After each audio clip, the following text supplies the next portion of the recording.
Di sebuah klub besar di kota Sydney saat ini, Felix Orlando menikmati malam harinya ditemani seorang wanita yang berkelayut mesra di bahunya. Pria itu berkali-kali menuang minuman ke gelasnya, berusaha menghalau perasaan tidak menentu di dalam hatinya. Bolehkah ia jujur? Hatinya sedang galau memikirkan Elang yang pasti merasa bahagia malam ini. Pria itu dengan sangat mudah mampu membuat jalan demi kembalinya sang pemilik hati, sedangkan dirinya, pria bodoh yang tidak berani menyuarakan kata hati karena menganggap persahabatan adalah hal yang harus diutamakan di atas cinta dan keinginan hati. Apakah aku bisa menghiburmu, Felix? Suara wanita yang malam ini menemaninya terdengar lembut di telinga Felix. Caroline, salah satu teman wanita yang setia menemani saat dirinya membutuhkan sebuah tempat menenangkan dunia bawahnya.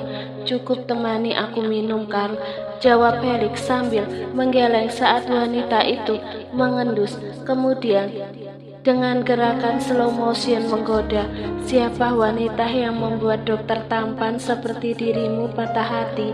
Tanya Caroline, bersikap menulikan pendengaran dengan mengusapkan jari-jari lentiknya pada dada bidang Felix yang terbungkus dengan kemeja press body yang dikenakan pria itu. Gerakan jemari wanita itu membuat Felix akhirnya bersuara, "Jangan datang ke tempat seperti ini, atau sisi malaikat dalam dirimu lenyap seketika." Kata-kata itu terngiang kembali di telinga Felix. Kata-kata yang pernah diucapkan seorang Alana Kesia Lewis ketika meminta ditemani di sebuah klub yang sama dengan yang ia datangi malam ini.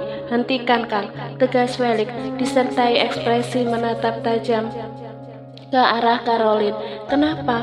Apakah wanita itu menolakmu? Apakah dia wanita yang sama yang kau sebut namanya ketika baru saja bersamaku?" tanya Caroline dengan senyum mengejek yang tersungging di bibir dengan polesan lipstik merah menyala itu. "Itu semua bukan urusanmu. Kau hanyalah wanita yang menerima dolar pemberian dariku atas jasa yang telah kau berikan, Carl. Jadi berhentilah turut campur masalah pribadiku." Desis Felix yang kemudian segera beranjak dari tempat duduknya, meninggalkan wanita bernama Caroline yang masih tersenyum penuh maksud. "Au!" teriak seorang gadis yang tidak sengaja menabrak dada bidang seorang pria yang terburu-buru keluar dari klub. "Maaf, aku tidak sengaja, Nona. Sekali lagi maaf," ucap Felix membungkukkan sedikit tubuhnya. "Tidak apa-apa, Tuan. Saya yang salah karena saya berjalan tidak menggunakan mata tapi menggunakan kaki," jawab gadis itu dengan senyum lebar dari balik masker yang ia pakai untuk sesaat. Felix dibuat terkejut dengan jawaban gadis itu. Apakah dia sedikit tidak waras? Felix menggeleng sebelum akhirnya berjalan menuju mobilnya yang berada di parkiran. Awalnya malam ini dia menghubungi Caroline untuk mengajak wanita itu melakukan ritual suci seperti yang biasa ia lakukan saat stres dengan pekerjaan. Tetapi bayangan Alana yang tidur bersama Elang membuat keinginan menggebu di dalam dirinya luruh dan layu. Sedikit cemburu bisa membuat ketegangan 2000 volt dalam dirinya lenyap begitu saja. Felix tersenyum sinis. Dia tidak sejahat itu, membuat skenario dadakan yang membuat dua hati kembali terpisah sebelum tersambung kembali. Biarlah kali ini Tuhan menilai perbuatan baiknya sebagai penggugur dosanya. Jika di mata Tuhan tindakannya ini benar, batin Felix dengan tersenyum karena merasa lucu dengan pemikirannya sendiri. "Damn it," pekik pria itu dengan tangan terkepal setelah merogoh saku celananya dan tidak mendapatkan benda-benda berharga miliknya berada di sana. Gadis sedikit gila Itu pasti pencopet, geram Felix, kemudian bergegas kembali ke dalam klub.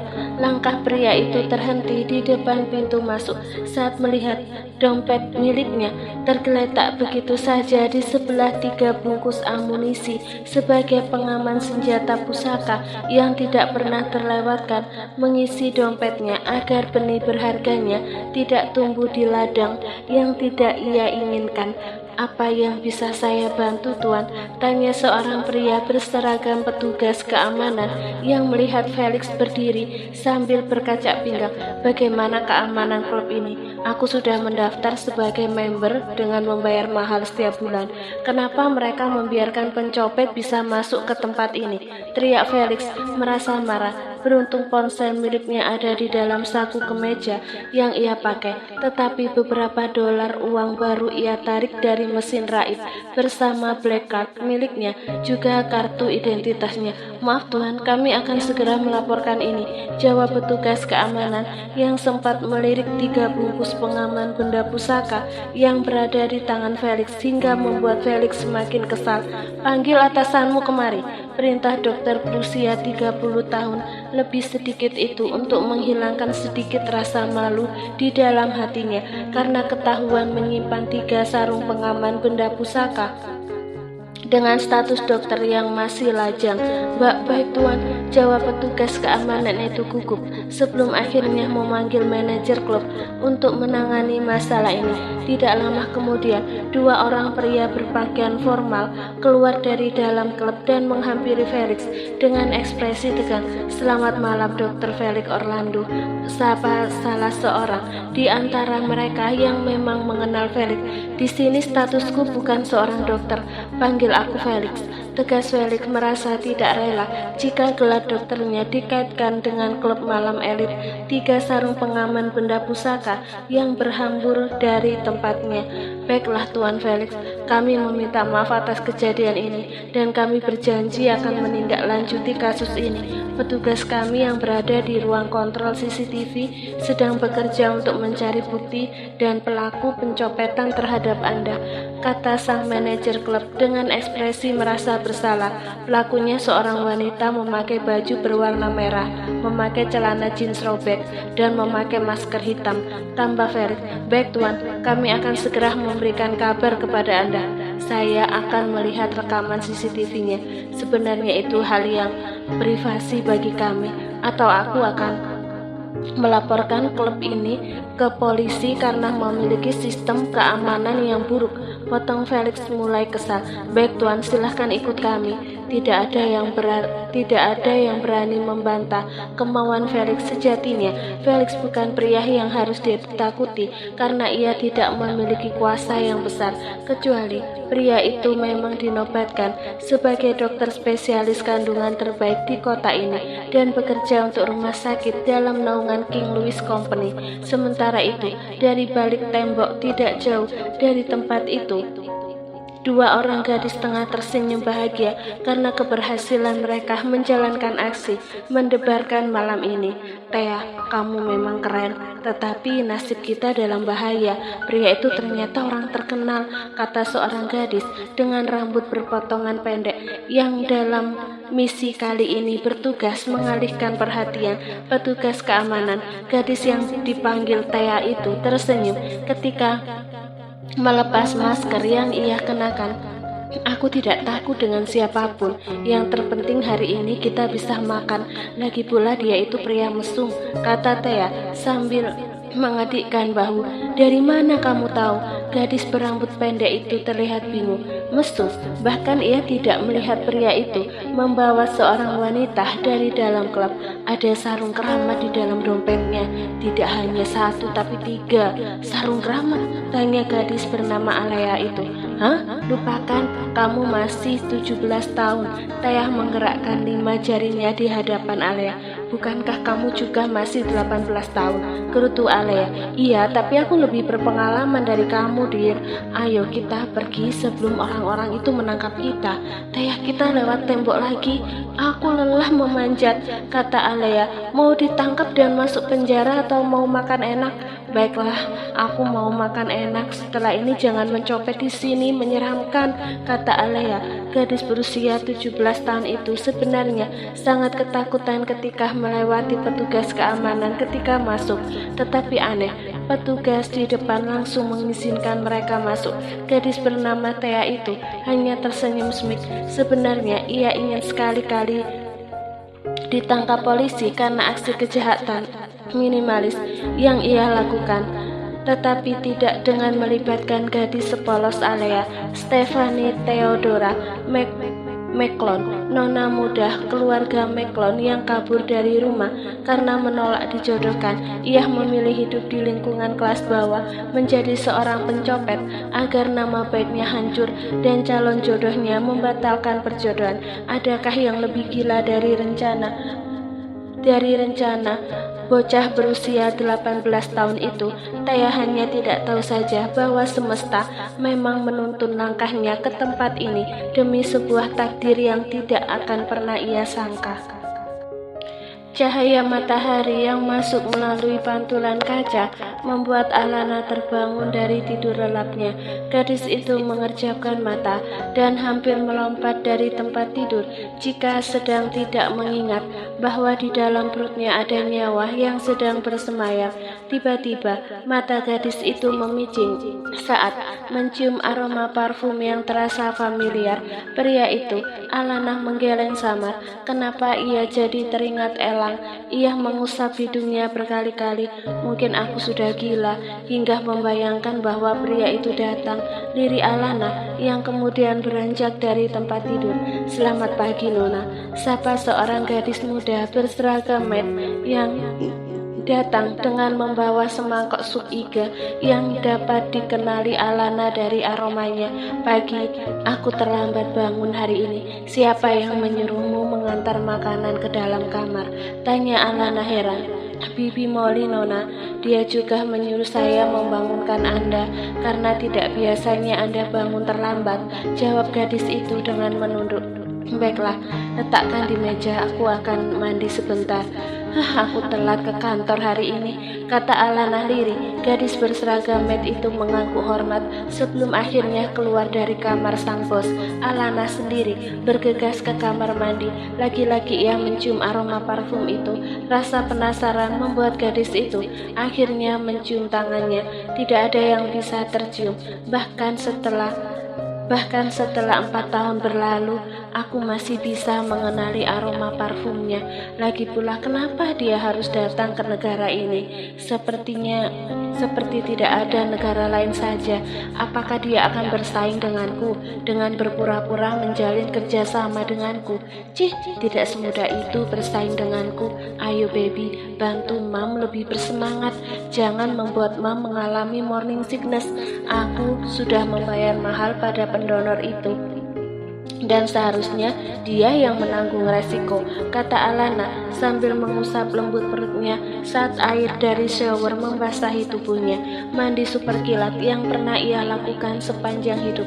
Alana mulai menyantap sup iga yang tersaji di atas meja, menghirup aroma lezat yang menggugah selera. Sepertinya ia mengalami peningkatan berat badan. Tidak apa, lagi pula dia bukan tipe wanita yang gemar menyiksa diri dengan harus selalu menjaga bentuk badan, menikmati hidup, memenuhi hasrat kebutuhan tubuh tanpa membatasi apapun adalah bentuk rasa syukur atas segala nikmat yang telah diberikan oleh Tuhan menurut Alana. Selamat pagi, Nona, sapa Mark yang terlihat di ruang tamu. Pagi, kenapa kamu tidak menghubungiku? Aku sudah terlambat 1 jam dari waktu masuk kantor, kata Alana. Saya sudah menghubungi Anda, Nona, tetapi nomor ponsel Anda sedang tidak aktif. Saya merasa tidak enak jika harus membangunkan Anda, mengingat kondisi Nona yang sekarang, jawab Mark dengan menunduk. Baiklah, kita berangkat sekarang. Hari ini ada rapat penting di perusahaan, bukan? Aku tidak ingin mengulur waktu. Ada beberapa permasalahan mengenai kantor cabang, dan itu harus segera diselesaikan. Bagaimana dengan pihak ANE? Apakah mereka sudah menghubungimu kembali? Tanya Alana ketika mereka telah sampai di dalam mobil yang akan membawa mereka menuju ke perusahaan.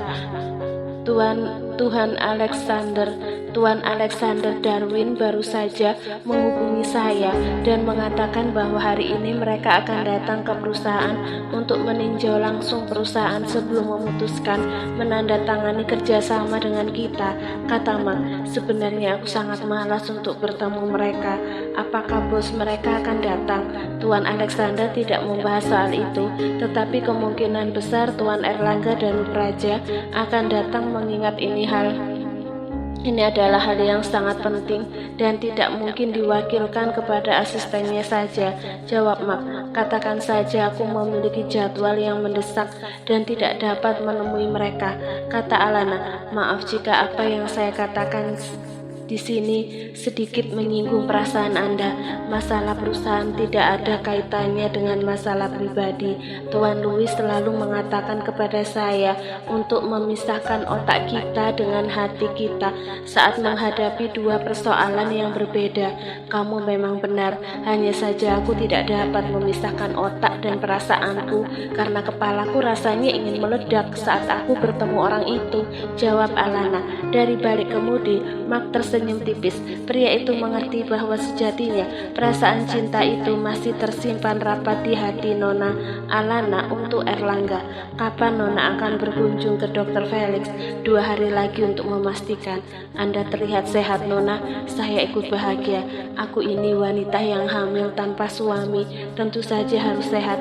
Tiap hari aku mengatakan pada bayiku agar melempar rasa sakit dan mual itu kepada orang yang tengah menjual benihnya, karena aku sudah membayarnya mahal. Mark tersedak ludahnya karena terlalu kaget dengan jawaban yang diberikan oleh Alana.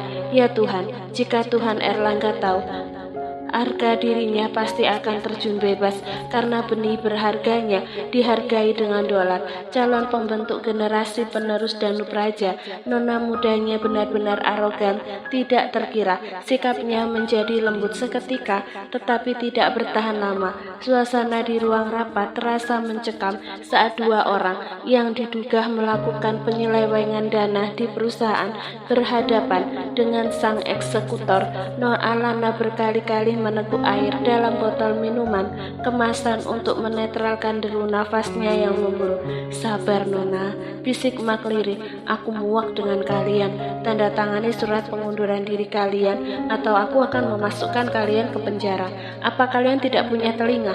Apa kalian tidak punya mata untuk membaca surat perjanjian kerja yang akan kalian tanda tangani? Kenapa setiap laki-laki itu brengsek? Sial. Mark memahami kemarahan Alana. Kali ini, selain melakukan penggelapan dana perusahaan, kedua orang itu juga membocorkan rahasia perusahaan kepada Kendrick, pria yang membuat mood Alana rusak. Tiap bertemu dengannya, aku masih memberi toleransi kepada kalian karena kalian memiliki anak dan istri yang harus kalian nafkahi. Meskipun sebenarnya aku ingin memberi kalian surat blacklist agar kalian tidak diterima dimanapun bekerja. Sinis Alana menatap nyalang pada 2 pria dewasa di hadapannya. Maafkan kami Nona, kami berjanji tidak akan mengulanginya, kata salah seorang pria sambil membungkuk.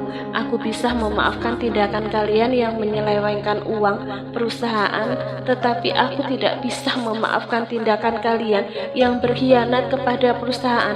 Mungkin bagi kalian aku tidak sebijaksana kakek Louis yang begitu mudah memberikan pengampunan. Aku, Alana Kezia Louis, membenci karakter pengkhianat dan syarat itu adalah syarat yang menjadi poin nomor 1 dalam surat perjanjian kontrak kerja kalian yang telah diperbarui.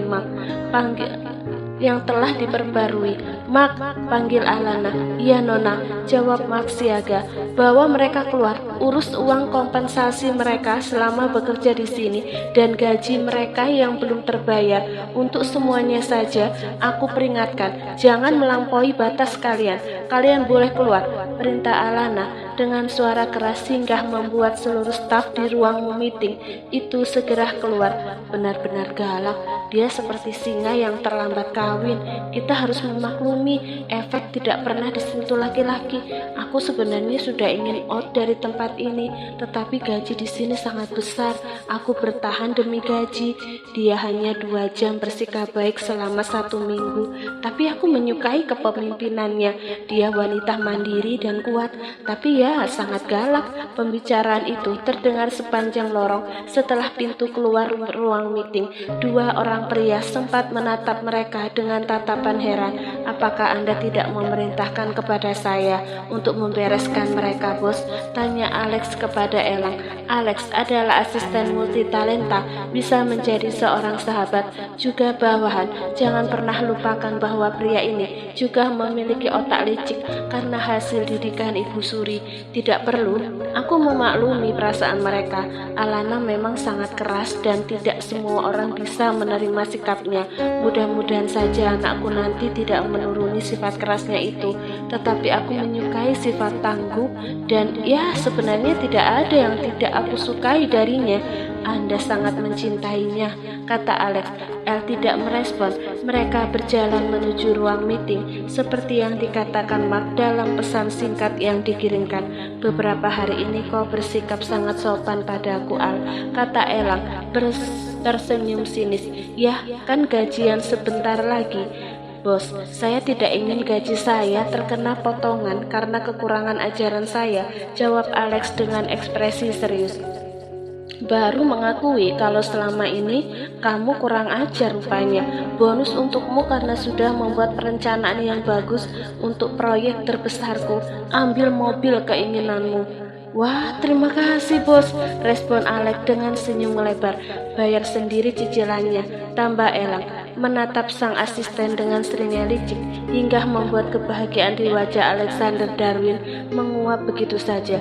Selamat pagi Nona Alana, sapa El dengan sedikit membungkukkan badan. Alana menaikkan wajahnya, menatap pria tampan terlihat semakin mempesona.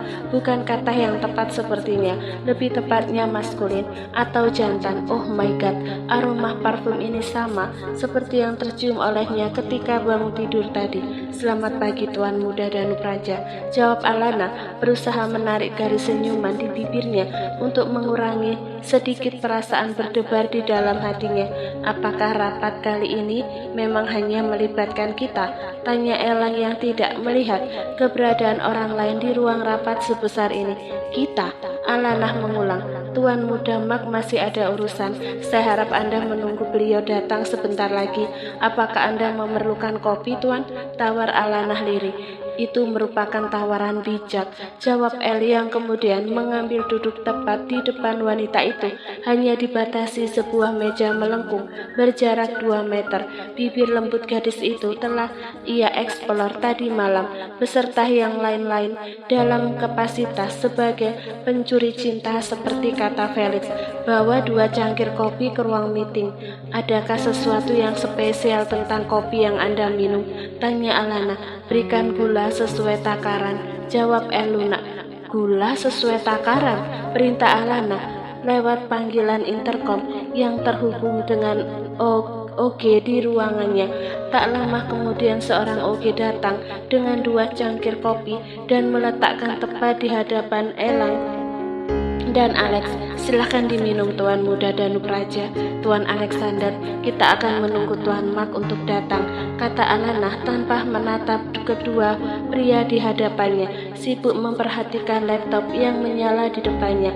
Erlangga mencicipi kopi itu. Entah kenapa beberapa hari ini seleranya terhadap makanan dan minuman berubah total. Ia ingin meminum atau memakan sesuatu yang manis, tetapi baru saja meminum kopi itu, tiba-tiba merasakan perutnya terasa mual luar biasa. Alana mendongak dan terkejut melihat perubahan ekspresi Elang yang sedikit pucat. Ada apa Tuan? Apakah Anda yang apakah ada yang aneh itu? Tanya Alana yang diliputi sedikit rasa cemas. Tidak, hanya saja, maaf saya harus ke toilet dulu, kata Elang yang segera berjalan cepat menuju toilet dalam ruangan itu. Alana terdiam untuk beberapa saat, hatinya berdebar dan sebuah perasaan khawatir tiba-tiba ia rasakan. Apakah Tuan Erlangga sedang sakit? Tanya gadis itu. Beberapa hari ini beliau memang sedang tidak enak badan, Nona, jawab Alex yang sebenarnya ingin tertawa. Asisten itu tahu sebenarnya Tuan El hanya mengalami sindrom COVID alias sindrom kehamilan simpatik. Dr. Felix sudah menceritakan tentang hal itu. Apakah dia tidak berobat? Kenapa terus berlanjut? Sudah, Nona, tetapi Tuan El merahasiakan penyakitnya. Alana terdiam. Seharusnya ia tidak perlu ikut memikirkan penyakit pria itu. Gadis itu berpura-pura melihat laptop ketika Elang telah kembali. Bagaimana kondisi Anda, Tuan? Tanya Alex. Kepalaku pusing sekali, Al, kata Elang. Alana menelan kasar salivanya. Panggilan Al yang diucapkan Elang kenapa terdengar sangat seperti dulu saat pria itu memanggilnya, padahal jelas-jelas Elang sedang menjawab pertanyaan Alex. Apakah Tuan Mark masih lama, Al? Tidak, jawab Alana refleks. Segera menutup mulutnya dengan kedua tangan. Elang bersorak dalam hati. Jebakan Batman-nya berhasil. Gadis itu terlihat salah tingkah dan ia sangat menikmati momen itu dan rela menderita seperti ini. My baby, asalkan kamu bersikap lebih manusiawi kepada Dad berjanji kelak ketika kamu lahir, apapun kemauan kamu akan Dad kabulkan, termasuk jika harus membeli dunia seisinya, batin Elang dengan perasaan bahagia.